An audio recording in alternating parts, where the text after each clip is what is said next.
Lux presents Hollywood.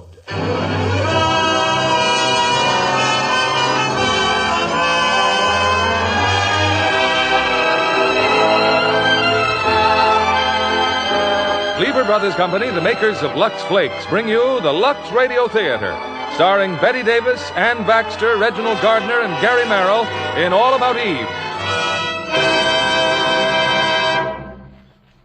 Greetings from Hollywood, ladies and gentlemen. While I was directing plays on the New York stage, I had a first-hand opportunity to watch the frantic struggle of young actresses to attain stardom in the theater. But I'm happy to say that none of them used the tactics of the young woman in our play tonight, All About Eve. I first read of Eve's unorthodox behavior in a magazine story by Mary Orr entitled The Wisdom of Eve. And I was delighted to see 20th Century Fox turn it into the Academy Award-winning picture of 1950. A portion of this honor may be attributed to the unforgettable performances of Bette Davis, Ann Baxter, and Gary Merrill. We're very gratified to present them tonight in their original roles, starring with Reginald Gardner as the malicious critic. And I'm sure if we really knew all about Eve, we'd discover Lux Flakes in her household. Lux Flakes are a must for all discriminating women who demand gentle, safer washing care. Now, All About Eve, starring Bette Davis as Margot, Ann Baxter as Eve, Reginald Gardner as Addison DeWitt, and Gary Merrill as Bill.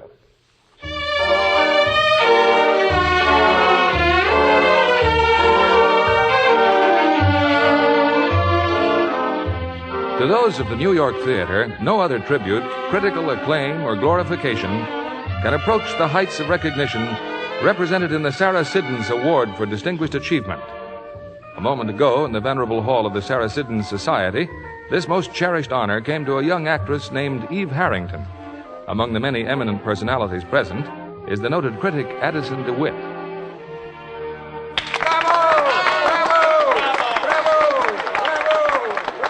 Yes, this is Eve's hour. Beautiful, radiant, poised, she's about to make her speech of acceptance.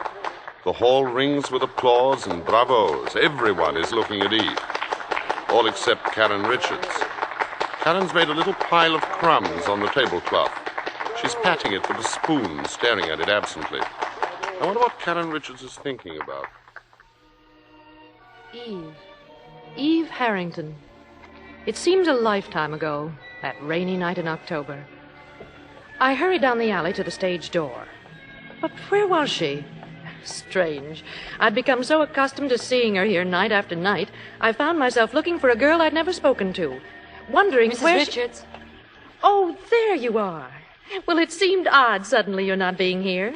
After all, 6 nights a week for weeks, watching Margot Channing enter and leave a theater. I hope you don't mind my speaking to you. It took every bit of courage I could raise. To speak to a playwright's wife? I'm the lowest form of celebrity. You're Margot Channing's best friend. You and your husband are always with her. Tell me, what do you do in between the time Margot goes in the theater and comes out? Just huddle and wait? Oh, no. I see the play. See the play? You mean you've seen every performance? Yes. Well, apart from everything else, don't you find it expensive? Standing room doesn't cost much. I manage. You're coming with me, young lady. I'm going to take you to Margot. Oh, no. Oh, yes, she's got to meet you. Oh, no, I'd be imposing on her. I'd be just another tongue-tied, gushing fan. There isn't another like you. There couldn't be. Oh, by the way, what's your name? Eve Harrington. Margot was in her dressing room. Lloyd, my husband, was with her, and, of course, Bertie, Margot's maid. Good morning, Sharon. Margot's just been interviewed by a lady reporter from the South. And the minute it gets printed, they're going to fire on Gettysburg all over again. It was Fort Sumter they fired on. Bertie, where's my cold cream? Lloyd, honey, be a playwright with guts. Write me a play about a nice, normal woman who just shoots her husband. I find these wisecracks increasingly less funny, Margot. Aged in Wood happens to be a fine and distinguished play. That's my loyal little woman. Oh, relax, kid. It's just me and my big mouth. Well, it's just that you get me so mad sometimes. Of all the women in the world with nothing to complain about. Ain't it the truth? Yes, it is. You're talented, famous, wealthy. People waiting around night after night just to see you, even in the rain. Autograph fiends, little beasts. They're your fans, your audience. They're nobody's audience. They never see a play or a movie even. They're never indoors long enough. Well, there's one indoors right now. I brought her back to see you. You've what? She's just outside the door.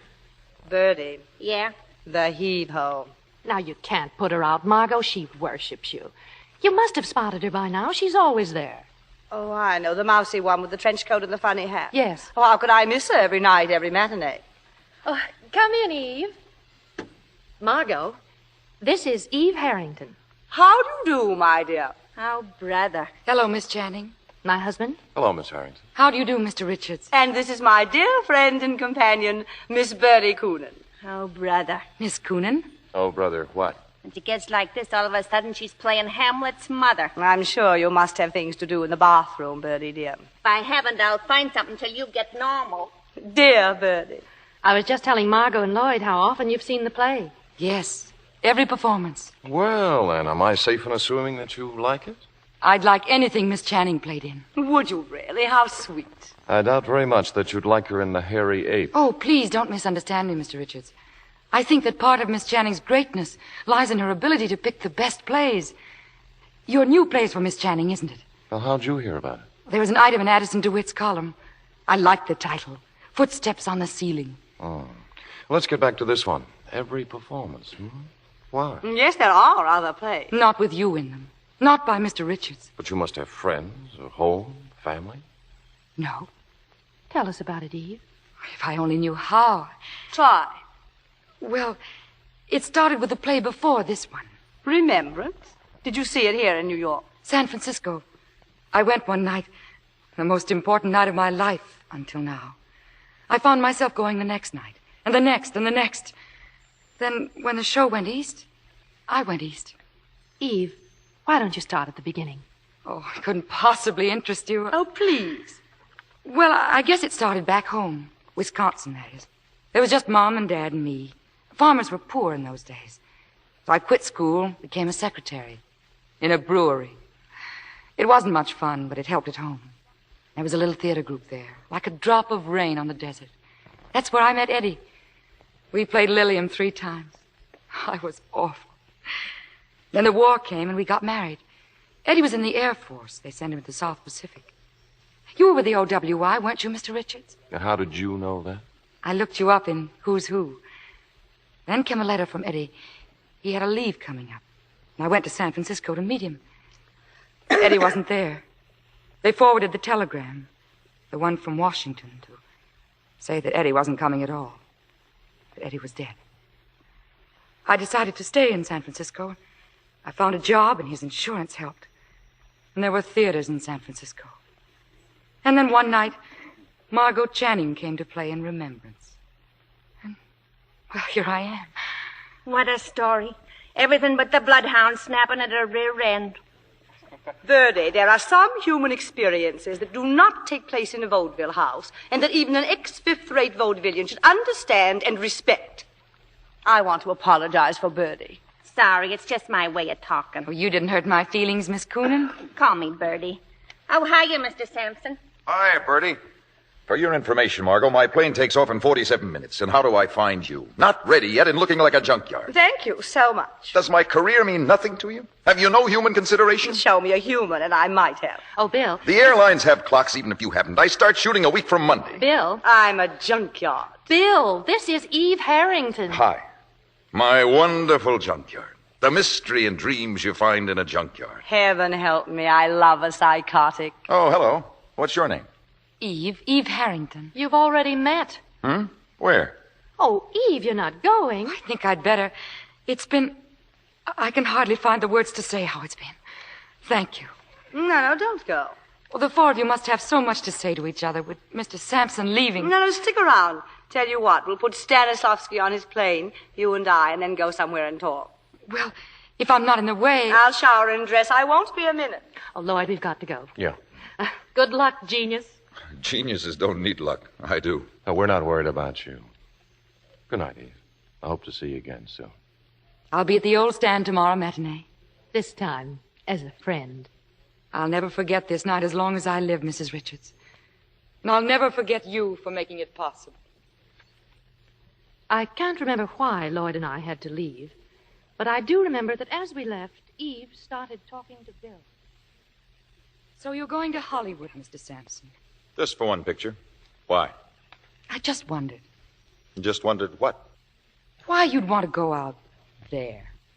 I mean, when a man's the best and most successful young director in the theater. The theater. What book of rules says the theater exists only in New York? Listen, Junior, and learn.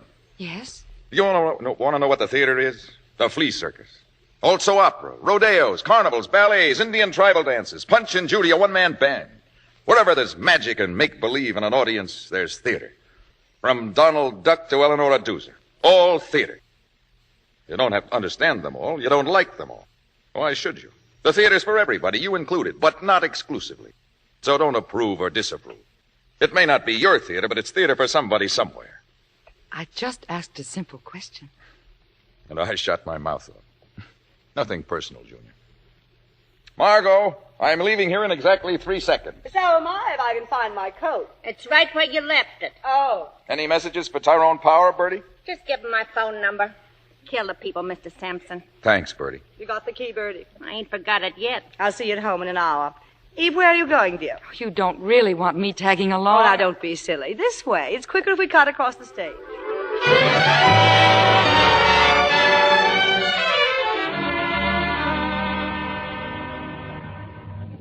Where is she, Bill? What happened to Eve? Oh, she's at the desk picking up my tickets.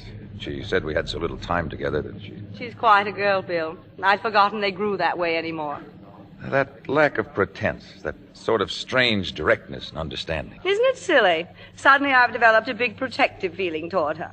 A lamb loose in our big stone jungle.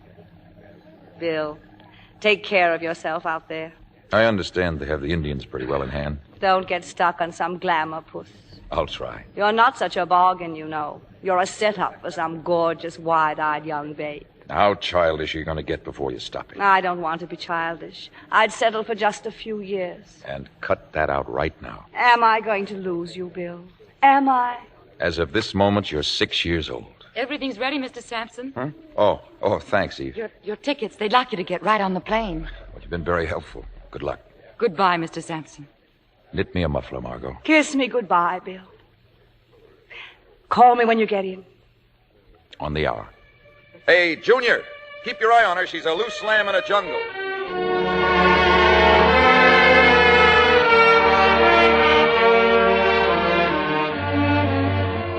That same night we went for Eve's things, her few pitiful possessions, and she moved into the little guest room. The next few weeks were out of a fairy tale. I was Cinderella in the last act. Eve became my sister, lawyer, mother, friend, psychiatrist, and cop. Her quiet efficiency, her constant anticipation of my wishes drove Bertie crazy, and I loved it. Yes, the honeymoon was on. Early one morning, the telephone awakened me. I was half groggy with sleep, and the operator made no sense at all. We are ready with your call to Beverly Hills, California. Where? What call? We are ready with the call you placed for 12 midnight California time to Mr. William Sampson in Beverly Hills. Go ahead, please. Margot, what a wonderful surprise. What a thoughtful, ever-loving thing to do. Bill, have I gone crazy, Bill? You're my girl, aren't you? That I am. Then you're crazy. Oh. When are you coming back? In a week. Well, I'm waiting. When are you going to say it? Oh, now, Bill, you know how much I do, but over a phone. Now, really, that's kid stuff. Kids stuff or not, it doesn't happen every day, and if you won't say it, then you can sing it. Sing it? Sure, like the Western Union boys used to do. Bill, it's your birthday. And who remembered it? Who was there on the dot at 12 midnight? Happy birthday, darling. Well, the reading could have been better, but you said it. Now, many happy returns of the day. Many happy returns of the day. I get a party, don't I? Of course. Birthday and coming home, who'll I ask? It's no secret. I know all about the party. Eve wrote me. Eve? She did. Sure, she hasn't missed a week since I left. But you know all about that. You probably tell her what to write. Anyway, I sent her a list of the people to ask, so check with her. Yes, I will. How is Eve, okay? Okay. I love you. I'll check with Eve. Hmm? I love you, too. Good night, darling.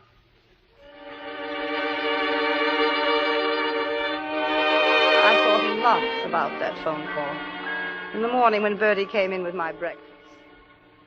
That's a silly question to ask me. I don't think it's silly at all. All I said was you don't like Eve, do you? You want an argument or an answer? I'd like an answer. No. Why not? Now you want an argument. She's loyal and efficient. Like an agent with only one client. She thinks only of me, doesn't she? Well, let's say she thinks only about you anyway. How do you mean that? Well, I'll tell you how. Like she's studying you, like you was a book or a play or a set of blueprints. How you walk, talk, eat, think, sleep. I'm sure that's very flattering, Birdie. And I'm also sure Good morning. Oh, good morning, Eve. I'm going downtown now, Miss Channing. Is there anything else you've thought of? Well, there's that script to take back to the guild. I've got it. Those checks for the income tax man. Right in this envelope. Seems I can't think of a thing you haven't thought of. That's my job, Miss Channing. Eve, by any chance, did you place a call from me to Bill for midnight, California time? Golly, I forgot to tell you. Yes, dear. You forgot all about it. Well, I was sure you'd want to, of course, being his birthday, and you've been so busy. It was very thoughtful of you, Eve. Mr. Sampson's birthday. I couldn't forget that. You'd never forgive me. As a matter of fact, I sent him a telegram myself. Did you say anything, Birdie? Who said something? Well, don't.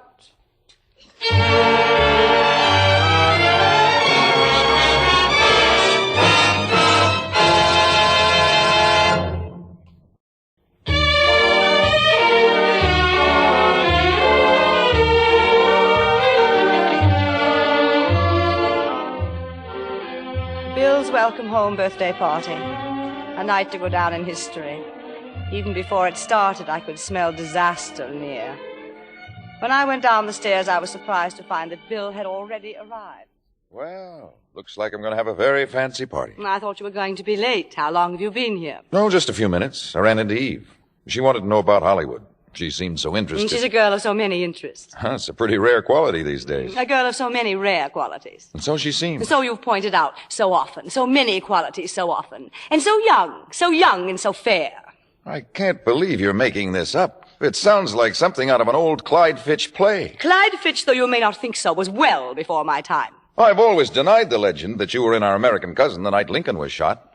I don't think that's funny. Of course it's funny. This is all too laughable to be anything else. Whipping yourself into a jealous froth because I spent 10 minutes with a stage-struck kid. 20 minutes. 30 minutes, 40, what of it? Stage-struck kid. She's a young lady of qualities. And I'll have you know I'm fed up with both the young lady and her qualities. Studying me as if I were a play or a blueprint. How I walk, talk, think, act, sleep. As it happens, there are particular aspects of my life to which I would like to maintain sole and exclusive rights and privileges. For instance, what? For instance, you. Darling, this is my cue to take you in my arms and reassure you. But I'm not going to. I'm too mad. Guilty? Mad. Darling, there are certain characteristics for which you are famous, on stage and off. I love you for some of them and in spite of others. They're part of your equipment for getting along in what is laughingly called our environment. You have to keep your teeth sharp. All right. But I will not have you sharpen them on me or on Eve. What about her teeth? What about her face? She hasn't cut them yet, and you know it. Eve Harrington has never indicated anything to me but her adoration for you and her happiness at our being in love. And to intimate anything else doesn't spell jealousy to me. It spells a paranoid insecurity that you should be ashamed of. Cut, print it. What happens in the next reel? Do I get dragged off screaming to the snake pit? Excuse me, Miss Channing. Oh. Yes, Eve. The hors d'oeuvres are here. Is there anything else I can do? Thank you, Eve. I'd like a martini. A very dry and very double.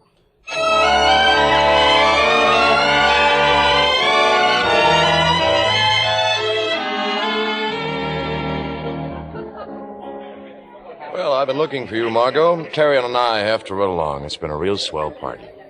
Where's Karen? Upstairs, Lloyd? Getting her coat, I think. How's the new play coming along? Footsteps on the ceiling? All right, I guess. The girl, is she still 20? 20-ish. It's not important. Don't you think it's about time it became important? Margot, you haven't got any age. Margot Channing is ageless. Spoken like a press agent. Lloyd, I'm not 20-ish. I'm not 30-ish.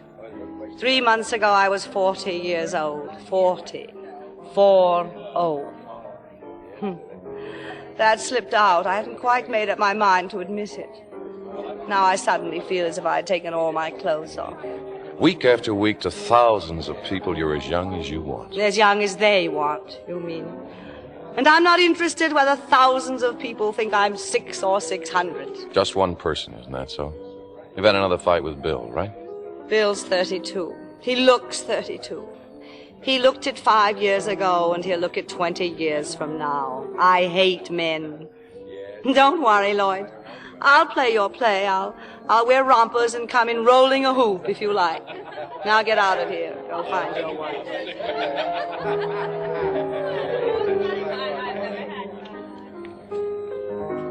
It's so nice of you to come upstairs with me, Eve. I just wanted to be sure you'd find your coat, Mrs. Richards. Tell me, Eve, how are things going? You happy? There should be a new word for happiness. Being here with Miss Channing, she's been so wonderful, done so much for me. Well, you've done your share too, Eve. You've worked wonders with Margot. Well, good night. Mrs. Richards. Oh, Karen. Karen. Isn't it awful? I'm about to ask you for another favor. After all you've done already. Oh, that's nonsense. It's just that Miss Channing's affairs are in such good shape now, and I heard Mr. Fabian tell Miss Channing that her understudy was going to have a baby, and they'd have to replace her, so I...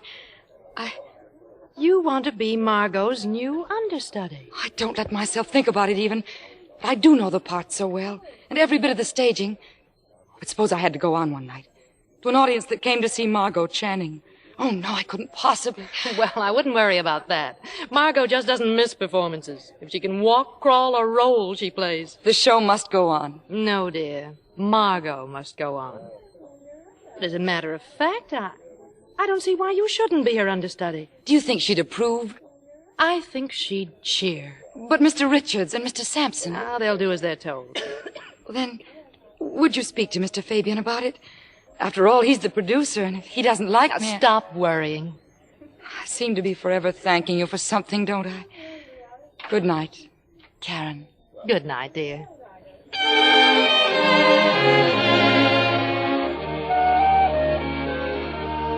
So Eve became Margot's understudy. Naturally, I assumed that Margot knew and approved. Then, one Friday afternoon, Margot went to the theater. Someone else was leaving the cast, and Margot had consented to help with an audition. A friend of Addison DeWitt's, a Miss Caswell, was trying out for the part.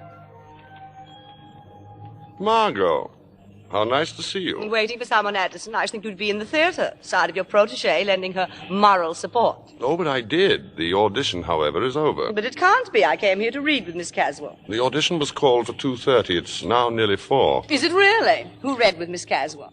Bill? No. Lloyd? No. Well, it can't have been Max. Who? Well, naturally enough, your understudy. Well, I consider it highly unnatural to allow a girl in an advanced state of pregnancy. I refer to your new understudy, Miss Eve Harrington.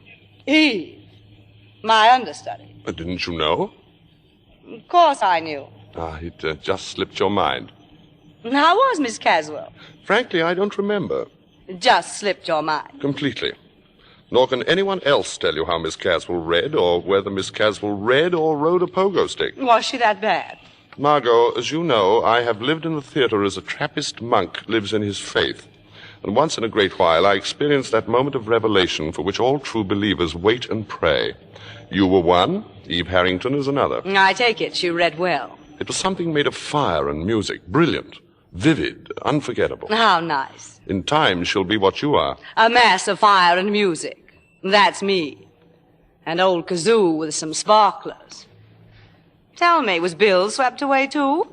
Or were you too full of revelation to notice? Bill didn't say, but Lloyd was beside himself. He listened to his play as if it had been written by someone else. He said it sounded so fresh, so new, so full of meaning. How nice for Lloyd, how nice for Eve, how nice for everyone. Eve was incredibly modest. She insisted that Lloyd felt as he did, only because she read his lines exactly as he'd written them. The implication being that I have not been reading them as written? To the best of my recollection, neither your name nor your performance entered the conversation. May I give you a lift somewhere? No, I came here to help with an audition. I'll just run on in to see, so they'll know I did come after all. I must start wearing a watch. I never have, you know. Margot. Well, how are you, darling? Terribly sorry I'm late, Max. Lunch was long and I couldn't find a cab. Well, shall we start? Where's Miss Caswell? Oh, hello, Bill. Hello, Lloyd. Oh, hello, Eve. Hello, Miss Channing. It's all over, Margot. What's all over? The audition. Eve read with Miss Caswell. Eve? Oh, how enchanting. However did you get the idea of letting Eve read? Well, she's your understudy. Eve, my understudy. I had no idea. Why, I thought you knew. She was put on over a week ago. Miss Channing, I can't tell you how glad I am that you arrived so late. Really, Eve? Why? If you'd been here to begin with, I never would have dared to read. I couldn't have. What a pity, all that fire and music going to waste. What fire and music? You wouldn't understand. I was dreadful, Miss Channing, believe me. Oh, I'm sure you underestimate yourself, Eve. You always do. No, you'd have been proud of her, Margot. Eve was a revelation. Oh, to you too, Lloyd. What do you mean by that? Well, I mean, among other things, it must have been a revelation to have a 24-year-old character played by a 24-year-old actress.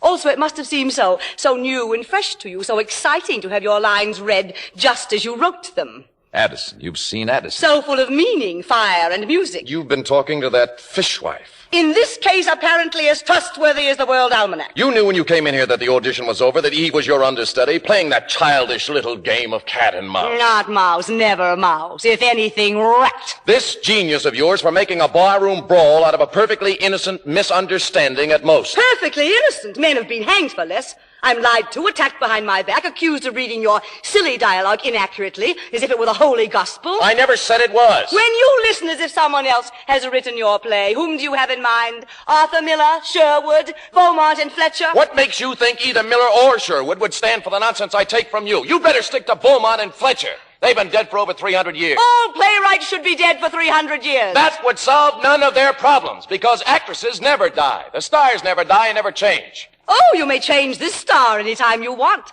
for a new and fresh and exciting one, fully equipped with fire and music, any time you want, starting with tonight's performance. I shall never understand the weird process by which a body with a voice fancies itself as a mind. Just when exactly does an actress decide they're her words she's saying and her thoughts she's expressing? Usually at the point when she has to rewrite and rethink them to keep the audience from leaving the theater. It's about time the piano realized it has not written the concerto. And you, I take it, Bill, are the Paderewski who plays his concerto on me, the piano? Where is Princess Fire and Music? Who? The kid, Junior. Gone.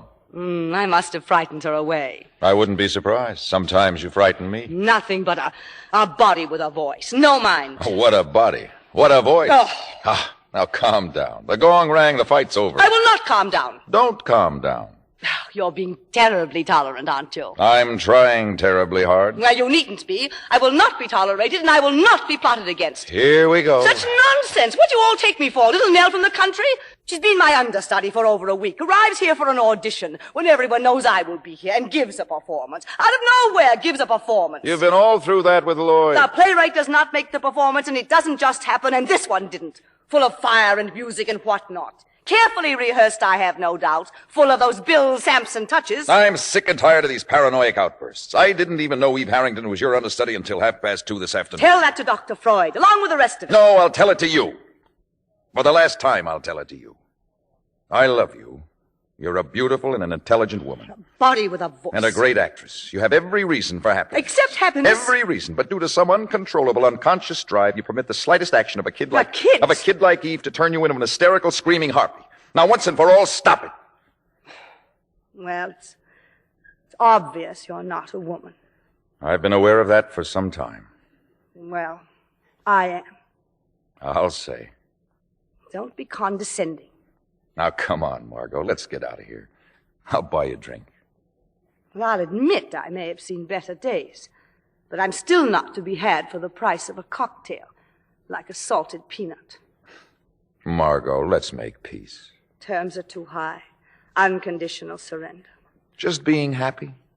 Just stopping all this nonsense about Eve and me? Oh, it's not nonsense. I wish it were.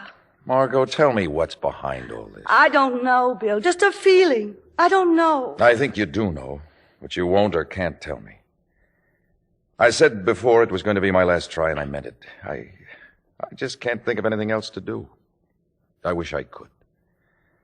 Goodbye, Margot. Bill, where are you going? To find Eve? That suddenly makes the whole thing believable. Oh, Bill.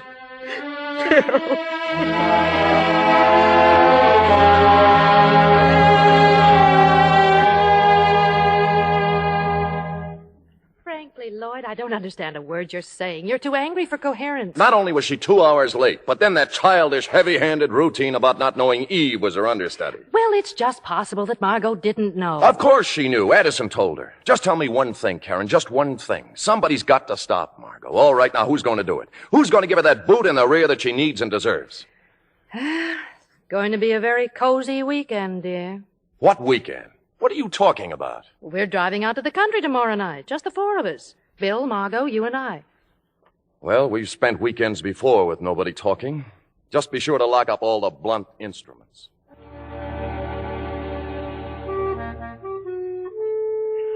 Lloyd was right, of course. That boot Margot had coming to her. Heaven knows she deserved it. We'd all felt those size 5s of hers often enough. But how? How to do it? And then it came to me, my big idea. Only 2 people in the whole world would know. Also, the boot would land where it would do the most good for all concerned.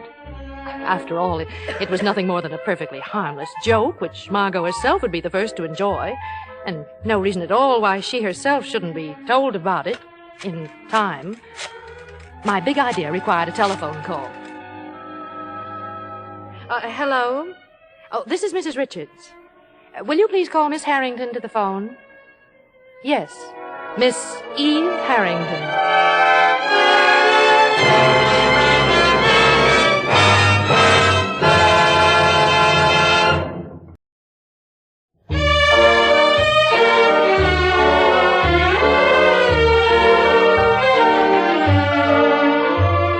That was a cold weekend we spent in the country. Bill didn't come at all. Margot didn't know where he was and didn't care, she kept saying. Somehow we staggered through. Late Monday afternoon, Lloyd and I set out to drive Margot to the station, and my big idea went into operation. Its purpose was to make Margot miss her performance so that Eve would have to take her place. All I did was drain the gas tank of the car. My timing was perfect. Margot missed her train, and we sat there, the 2 of us, while Lloyd, cursing softly, went down the road in search of gasoline. Cigarette, Karen? No, thank you, dear. I haven't been very pleasant this weekend.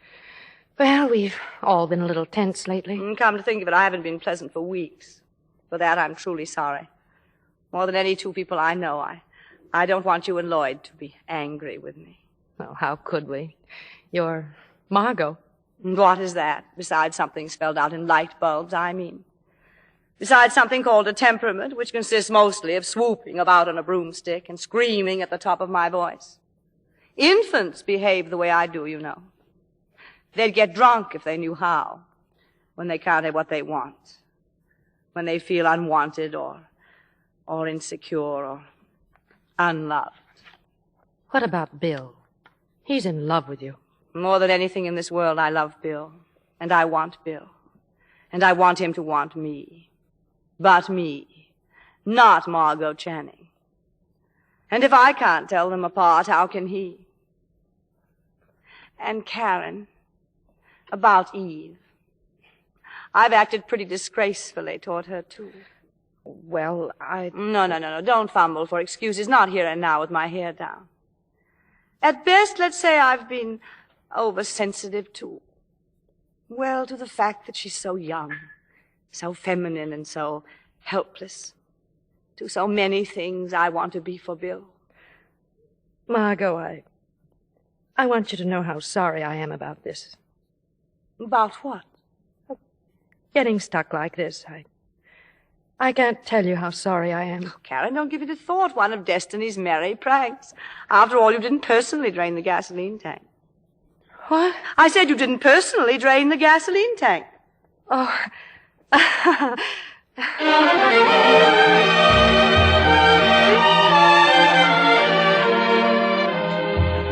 This is Addison DeWitt. It is now my turn to tell you all about Eve. That night, with Margot Channing marooned in the country, Eve Harrington took her place on the stage. Her performance was magnificent. But one thing puzzled me. Why was I invited to that particular performance, along with half a dozen other critics, a performance about which the management knew nothing until curtain time when Margot failed to appear? Afterwards, I went backstage. Her dressing room door was closed, but I had no trouble overhearing a rather interesting conversation. Eve and Bill Sampson. So you can be very proud of yourself, Eve. That was a wonderful job you did tonight. I'll admit I was worried when Max called me. I had my doubts. You shouldn't have had any doubts. Well, your audition the other day was one scene. The woods are full of one-scene sensations. But you did it. With work and patience, you'll be a good actress, if that's what you want to be. Is that what you want me to be? Well, I'm talking about you and what you want. So am I. Well, what have I got to do with it? Everything. The names I've been called, but never Svengali. Good luck, Eve. Don't go, Bill. Don't run away. From what would I be running? You're always after the truth, on stage. What about off? I'm for it. Then face it. Ever since that first night here in this theater. When I told you what every young actress should know? When you told me that whatever I became, it would be because of you. Your makeup's a little heavy. And for you. You're quite a girl. You think? I'm in love with Margot. Hadn't you heard? You hear all kinds of things. I'm only human. Rumors to the contrary. And I'm as curious as the next man. Find out. One thing. What I go after, I want to go after. I don't want it to come after me. Just score it as an incomplete forward pass. I waited a reasonable length of time after Bill left, and then I, too, had a chat with Eve Harrington. I wanted to write a column about Eve. There were many questions to ask. It's so kind of you to stop by, Mr. DeWitt. I'm glad you like me tonight. But it's still Miss Channing's performance. I'm just the carbon copy you read when you can't find the original. I've heard about your modesty, Miss Harrington, but I think the time has come for you to shed some of your humility. It's just as false not to blow your horn at all as to blow it too loudly. I don't think I've done anything to sound off about. One pretty good performance by an understudy. It'll be forgotten tomorrow. It needn't be. Why not? I'm a nobody. I am somebody. You certainly are. After you change, if you're not busy, we could have supper. I'd love to. Or should I pretend I'm busy? Well, let's have a minimum of pretending. I shall want to do a column about you. I'm not even enough for a paragraph. There's so much I want to know. I've heard your story in bits and pieces, your home in Wisconsin, your tragic marriage, your fanatical attachment to Margot. It started in San Francisco, didn't it? Yes, that's right. And that memorable night when Margot first dazzled you, what theater in San Francisco was that, Eve? Was it the Schubert? Yes, the Schubert. Ah, fine old theater, the Schubert, full of dignity and traditions. Tell me, what was your husband's name? Eddie. Eddie what? Really, if I'm ever going to change, I'll only be a moment, Mr. DeWitt. Where would you like to go, Eve? We must make this a special night. You take charge. Thank you. I believe I will.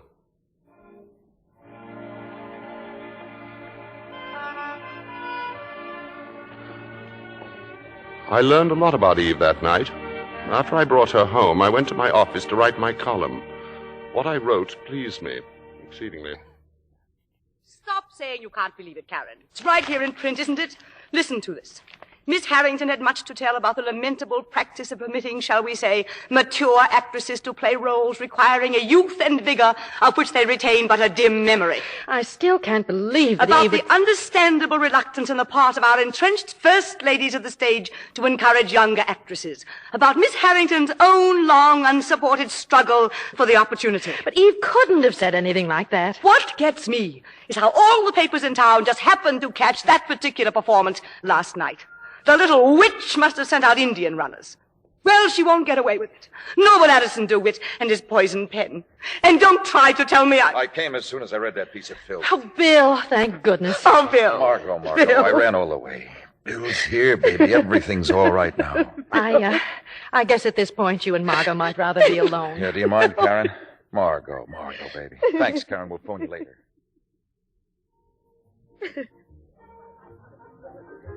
That very night, Eve and I were having a bit of supper in the cub room when they walked in. Margot, Bill, Lloyd, and Karen. They seemed unusually happy and gay. In brief, our big news is simply this. Margot and I are going to get married. Glory, hallelujah. Well, love. Margot, when? When are you going to do it? Tomorrow we meet at City Hall at 10. And you, Margot, are going to be on time for once. Yes, sir. City Hall, that's for prize fighters and reporters. It's only for the license. There's a 3-day wait for blood tests. I'll marry you if it turns out to have no blood at all. What are you going to wear? Oh, something simple, a fur coat over a nightgown. The point is, we want you two beside us as our nearest and dearest friends. Which we are. Which we'll always be. Excuse me, Mrs. Richards. Oh, yes, Maynard. This note, it's for you. Oh, thank you. Very indiscreet, Karen. Next time, tell your lover to blow smoke rings or tap a glass. The world is full of love tonight, Lloyd. No woman is safe. Well, this beats all world's records for running, jumping, or standing gall. Margot, here, read this. Please forgive me for butting into what seems such a happy occasion, but it's most important that I speak with you. Please. And that's underlined. Meet me in the ladies' room. Eve. I understand she's now the understudy in there. Well, after all, maybe Eve just wants to apologize. I have no possible interest in anything she'd have to say. But what could she say? That's what fascinates me. Go on, Karen, find out. Karen, during all the years of our friendship, I have never let you go into the ladies' room alone. Now I must. I am busting to find out what's going on in that feverish little brain waiting in there. Well, all right.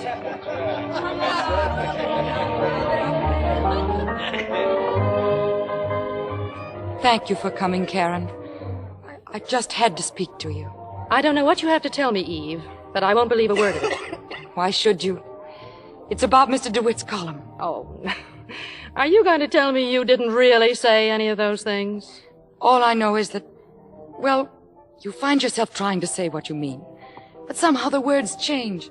They become his words. And suddenly you're not saying what you mean, but what he means. I just wanted you to know the responsibility is mine. And the disgrace. Oh, now, let's not get over-dramatic. You really have a low opinion of me, haven't you? You'll be glad to know I've been told off in no uncertain terms all over town. Miss Channing should be happy to hear that. Now, Eve, don't cry. I'm not crying. After all, you still have a powerful friend left in Addison DeWitt. He's not my friend. You are my friends. I wish I'd never met him. I'll never get over this. Never. Oh, yes, you will. You're very young and very talented, and believe it or not, if there's anything I can do... There is something. Yes. I think I know. Something most important you can do. Lloyd's new play. You want to play the lead. You want me to tell Lloyd I think you should play Cora. If you told him to, he'd give me the part. He said he would. Don't you know that part was written for Margot? It might have been 15 years ago. It's my part now. You've got to tell Lloyd it's for me. I don't think anything in the world would make me say that. Addison wants me to play it. Over my dead body. That won't be necessary, Karen. Eve. Addison knows how Margot happened to miss that performance last night. And how I happened to know she'd miss it in time to call him and notify every paper in town. Oh, you better sit down, Karen. You look a bit wobbly. If I play Cora, Addison will never tell what happened, in or out of print. A simple exchange of favors. I'm so happy I can do something for you at long last. Your friendship with Margot, your deep, close friendship.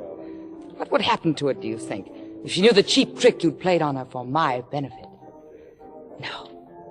It'd be so much easier for everyone concerned if I were to play Cora. So much better theater, too. You'd do all that just for a part in a play. I'd do much more for a part that good. Excuse me, Karen. Addison's waiting. Care to look at a menu, Eve? But you can't be very hungry after all that humble pie. Oh, nothing of the kind. Karen and I had a nice talk. Including a casual reference to the part of Cora and your hopes of playing it. I discussed it very openly. And Karen mentioned, of course, that Margot expects to play the part. Oddly enough, she didn't say a word about Margot. Just that she'll be happy to do what she can to see that I play the part. And just like that, huh? Just like that. You know, Eve, sometimes I think you keep things from me. I don't think that's funny. It wasn't meant to be. I confide in you and rely on you more than anyone I've ever known. To say a thing like that now, without any reason, when I need you more than ever. I hope you mean what you say. I intend to hold you to it. We have a great deal in common, it seems to me.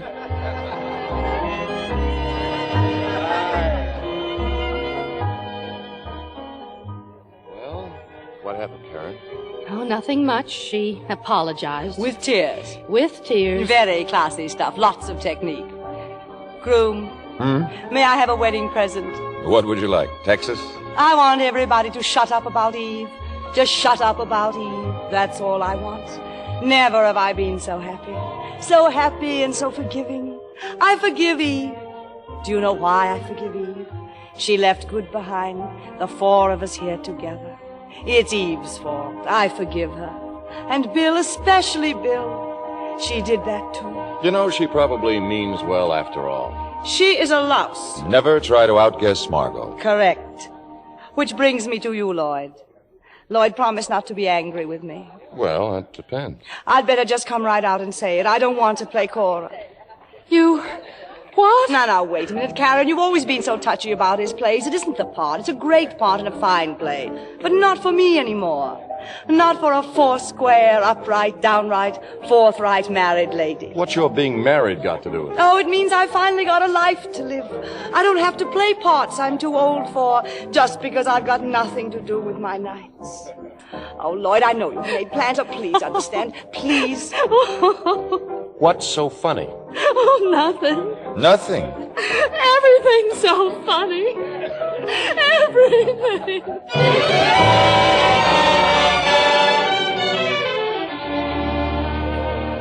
In due time, they were wed, Margot and Bill.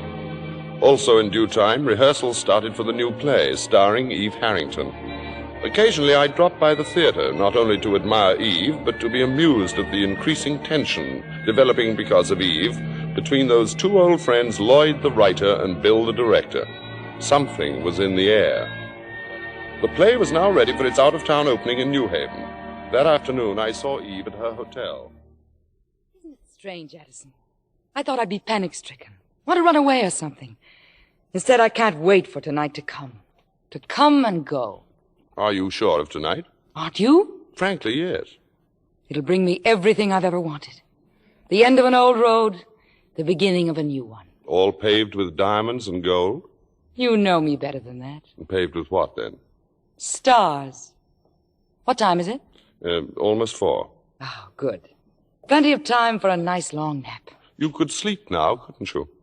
Why not? The mark of a true killer. Sleep tight, rest easy, and come out fighting. Why did you call me a killer? But did I say killer? I meant champion. I get my boxing terms mixed. Oh, by the way, there'll be a party here tonight. You'll come, won't you?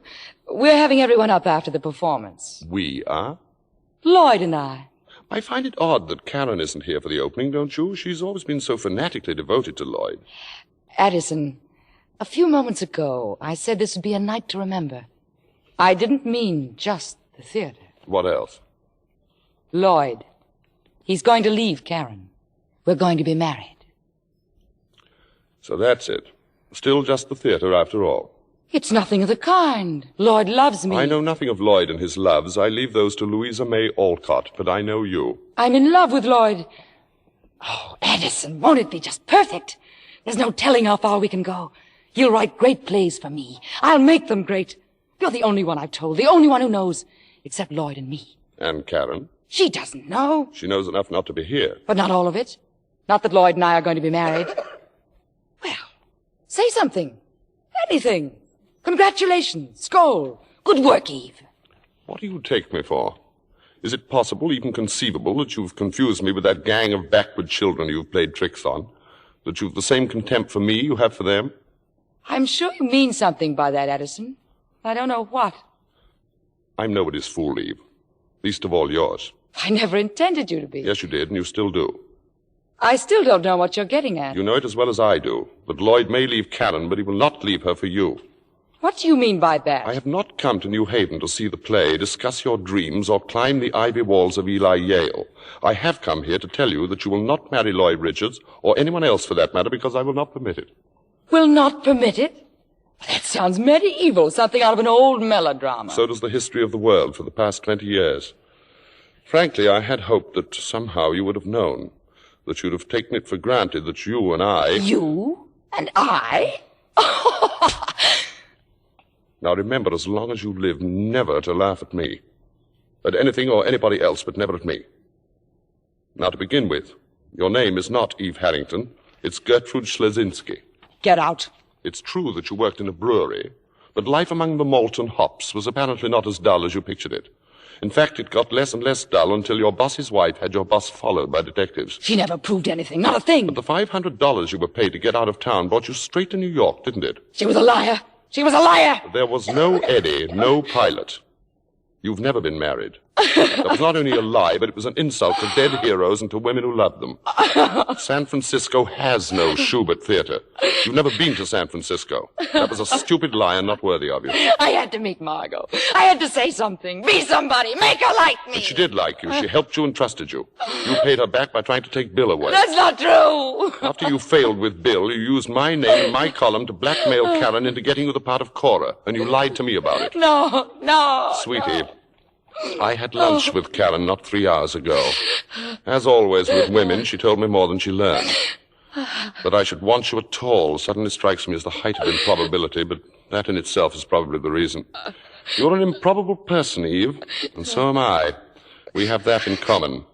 Also, an inability to love, insatiable ambition, and talent. We deserve each other. Are you listening to me? Yes, Addison. And you realize and you agree how completely you belong to me? Yes, Addison. Then take your nap. And good luck for tonight. I won't go on tonight. I couldn't, not possibly. I couldn't go on. You'll give the performance of your life. I won't. I can't.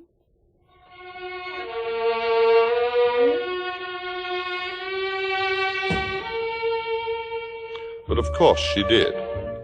And ever since, her triumph has endured. That is why she's here tonight, here at the Sarah Siddons Society. Eve is now on the dais, so gracious and modest, telling the honored members and distinguished guests that the award belongs not to her, but to those who made it possible, Margot and Karen, Bill and Lloyd. Let's listen in. For without their confidence in me, their kindness and friendship and faith, this night could never have been. How can I ever repay them?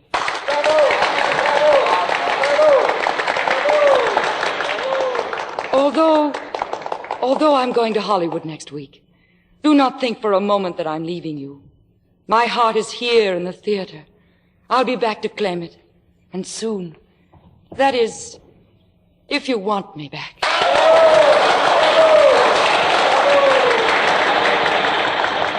She's coming toward me now, to our table. It'll take a while, all those photographers, and then, of course, she'll have to pause for a moment at their table. Margot's and Bill's, Lloyd's and Karen's. Congratulations, Eve. Thank you, Karen. Nice speech, Eve. But I wouldn't worry too much about your heart. That little statue they gave you. You can always put it where your heart ought to be. Oh, Mr. DeWitt. Why, Miss Caswell. How nice to see you again. Isn't she wonderful, Mr. DeWitt? There's no one like her, Miss Caswell. No one in the world. Tell me, Miss Caswell, do you want someday to have an award like that of your own? Oh, more than anything. Then you must ask Miss Harrington how to get one. Miss Harrington knows all about it.